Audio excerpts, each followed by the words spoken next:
I think that's my cue to welcome you all here, Governor Scott. We're honored that you chose to make this historic announcement here with us. I'm Isaac Lidsky. I'm the CEO of this business here, ODC Construction. In 2011, with some partners, we bought a very humble, struggling business, and our hope was to turn it into an excellent company we could be proud of. 7 years later, this team of amazing folks you see here with me has worked miracles. The company is about, depending on how you count, somewhere between 15 and 20 times larger, highly profitable, and best of all, we've been able to employ literally hundreds of folks over the years to get to work here in the state. Now, so I'm immensely proud. Now, we had a lot of help. We had a lot of help from our state and from our governor. At every turn, Governor Scott has been committed to common sense regulations, to business growth, to really supporting us as we do something pretty straightforward. Try to put people to work, try to grow a business we can be proud of. So we're proud of the business, we're proud of our state, we're proud of you. Thank you for being here, Governor. And I think it's now my privilege to introduce the Lieutenant Governor of Puerto Rico, Luis Rivera. Thank you, Isaac. Thank you all. Good morning, Governor. Good morning, Ann. And it's with great pleasure, it's an honor to introduce a good friend of mine, a good friend of Puerto Rico, a good friend of all Hispanics.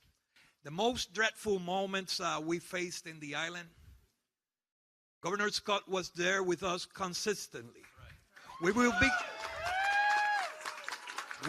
be forever grateful. We will be forever grateful to you, Governor, for your knowledge on how to handle an emergency, your consistency, your clarity, and above all, your leadership. Thank you.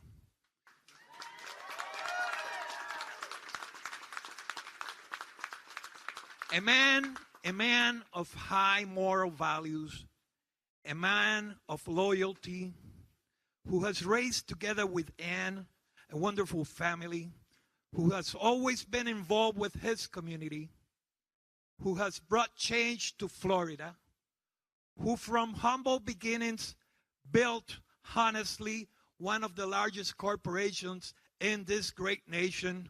That's why I support Governor Rick Scott for the Senate.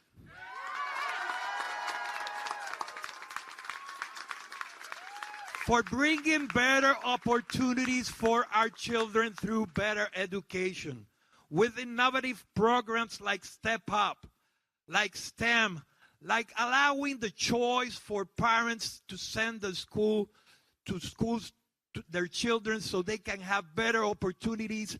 That's why I support Rick Scott for Senate. For turning around this economy, like Isaac said, bringing unemployment down from double digits to now it's like full employment here in Florida. From slashing unnecessary regulations to allow small and medium-sized business like this to grow and create better jobs. That's why I support Rick Scott for senator. For better health care.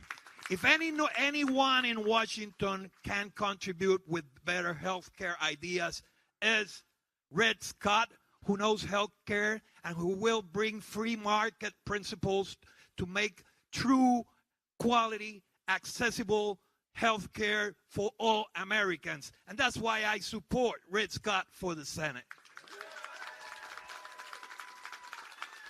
For security. And he wears that Navy hat for a reason, because he has a tight hand on the helm. And I've seen him working in emergencies in Puerto Rico and throughout Florida, throughout hurricanes, throughout criminal acts, and he has managed everything with his team with great leadership. And I know his postures on Cuba and the Castro regime in Venezuela and Maduro, that will bring foreign relations to a new level at the U.S. Senator, as a U.S. Senate, and that's why I support Rick Scott for the U.S. Senate.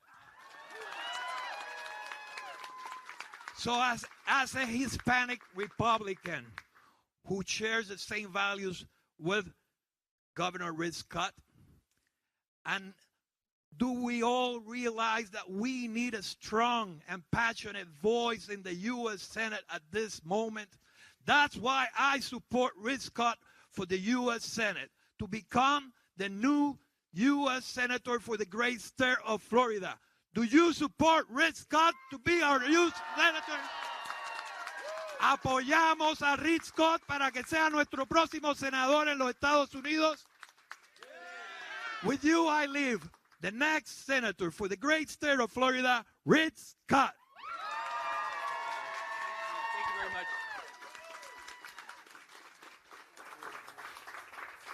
Well, first I want to thank everybody for being here. This is a unbelievable day for Anime. I want to thank Luis for being here. This is a great state. This is the melting pot of the world.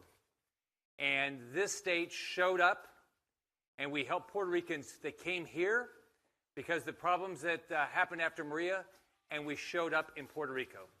And we do that in this state. So thank God there's individuals like Luis that cares so much about their island. And thank God there's so many Puerto Ricans that have come here and lived the dream of this country. And we're going to continue to be the best friend in the world for Puerto Ricans in Puerto Rico and in the United States.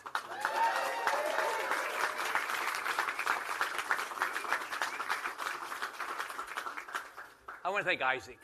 I want to thank Isaac for putting this together and allowing us to be here today. And I want to just congratulate Isaac and his family and everybody at ODC for what they've done. They are living the dream of this country. The dream of this country is you can start from anywhere. It doesn't matter what zip code you came from. You can do anything in this country. There are so many businesses like Isaac's that are prospering because of what we've done over the last 7 years to make this the place that business can succeed better than anywhere in the world. You heard what Isaac said. They've grown their number of employees, which is very important to me, especially if you run on a jobs platform. They've got offices around the state. So let's give a big round of applause to Isaac, his family, his partners, and everybody here. Thank you, buddy.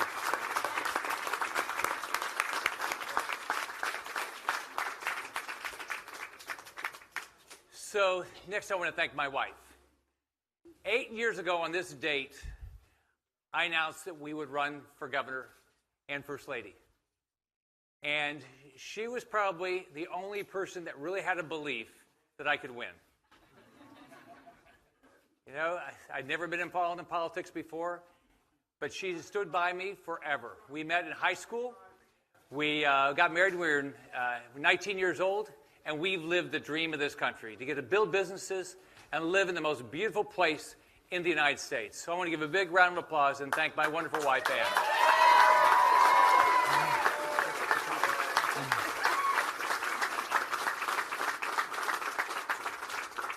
So 8 years ago today, I announced I was going to run for governor. What did the naysayers, the critics immediately say? A business guy with no background in government has no chance to run this state. There's no chance they can turn this state around.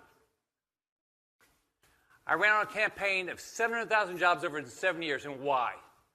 This state had lost over 800,000 jobs in 4 years.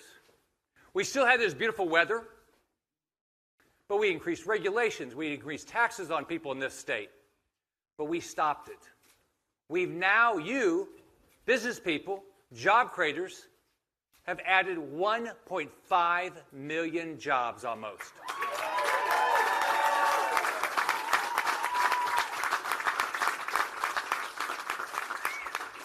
The 4 years before I got elected, home prices dropped nearly 50%. What's happened? They've gone way up since then, in the last 7 years. Homes are being foreclosed upon. Over 40% of the homes are underwater on their mortgages the day I got elected. That's completely changed now. So let's think of what we've done in the last 7 years in this state. Almost 1.5 million jobs. $10 billion in tax reductions. Over $9 billion in debt reductions in this state.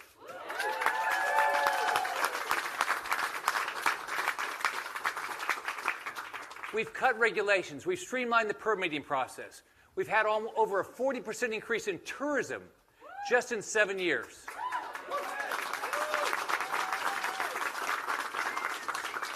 We've outpaced the nation in job creation, outpaced the nation in labor force, outpaced the nation in GDP growth.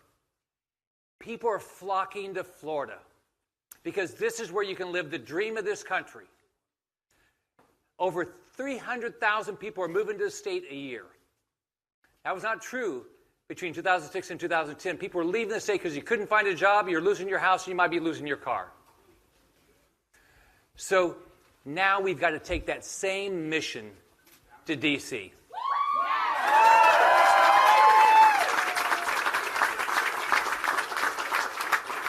We've got to take that same can-do attitude that it doesn't matter what the naysayers say. It doesn't matter what the critics say. If you ignore them, think of what you can accomplish. So today, with my wife by my side, I'm announcing I am running for the U.S. Senate for the great state of Florida.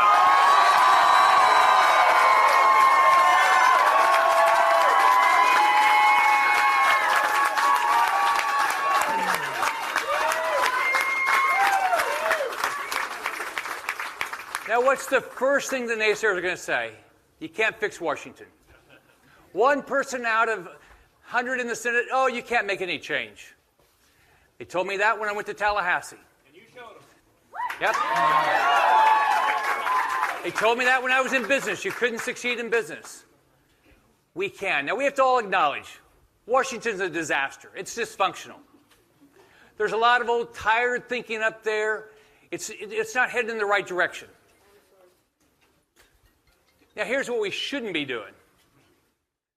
You know, we shouldn't be sending the same type of people to Washington. We should say, we're going to make change. But we can't sit here and say we're going to do the same thing and we're going to get a different result. I'm not accepting the same result.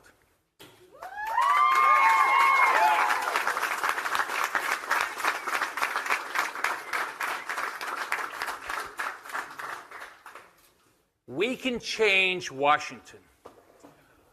We must change Washington. We will change Washington. Together, let's get Washington to work.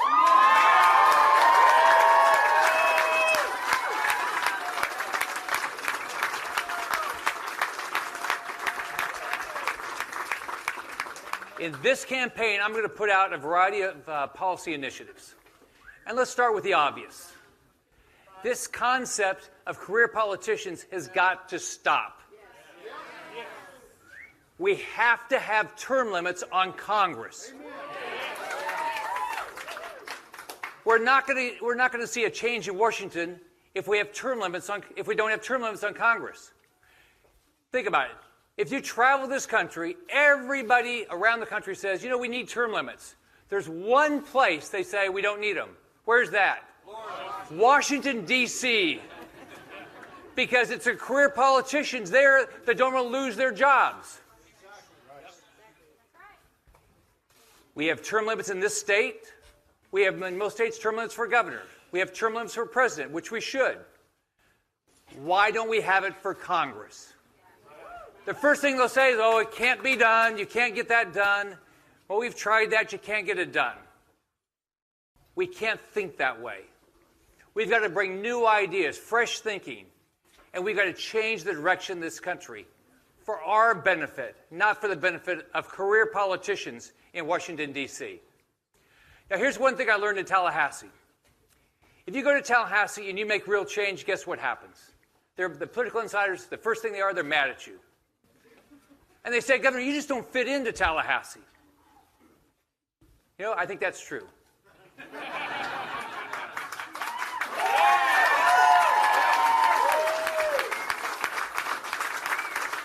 You know, I didn't fit into Tallahassee because I didn't play the insider games. I never intended to fit into Tallahassee, and guess what? I'm not going to fit into Washington either.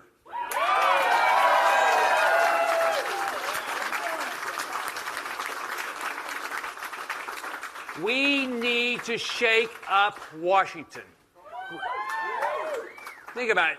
We can't keep sending career politicians and politicians to Washington and think we're going to get a different result. We've got to not send talkers. Think about it. Think about when Isaac opens a business, he doesn't say, you know what, just give me a good speech there, I'll make you something. No, he says, what have you done in the past? Yes. Let's stop sending talkers to Washington. Let's send some doers to Washington.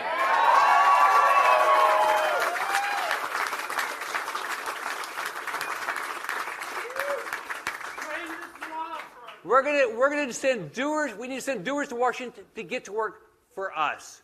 We're tired of Washington working for them. They need to start working for us, and they're going to.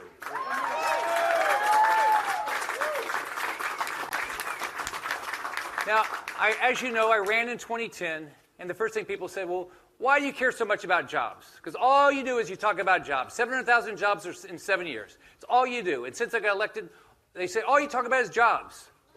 I'll tell you why it's important. I grew up in a family that struggled for money. I watched parents struggle to put food on the table. I watched a dad that lost his car. How do you think his face looked that day? That was going on all across the state in 2010. I grew up in public housing. I don't even know my natural dad.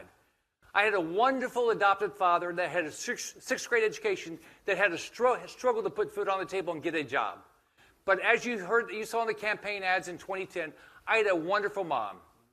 She worked her butt off. She had a lot of jobs, and she said, you live in the greatest country in the world. There is no limitation because of where you live. There is absolutely no limitation. You can accomplish anything. She said, the deck's stacked against you, but you know what? You can accomplish it here. And I said, you're right. The deck might have been stacked against me growing up, but guess what? I had two things going for me. My mom. She was wonderful. She worked her tail off. She said, work your butt off and anything is possible in this country. And the other one is I grew up in this country.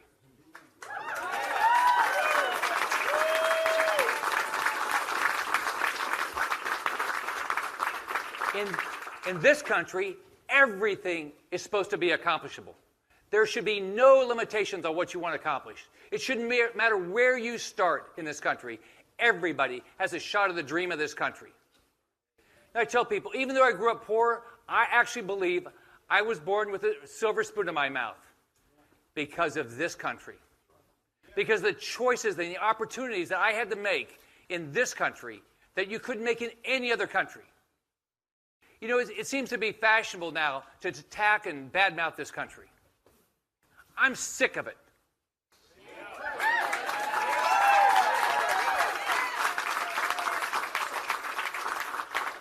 I've had the opportunity to travel around. There is no place like America.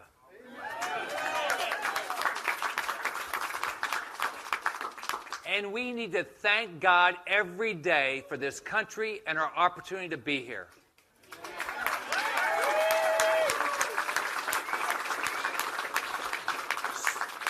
So, thank you for joining the fight. Thank you for being here. I'm going to say in Spanish after I finish this, but let's get to work.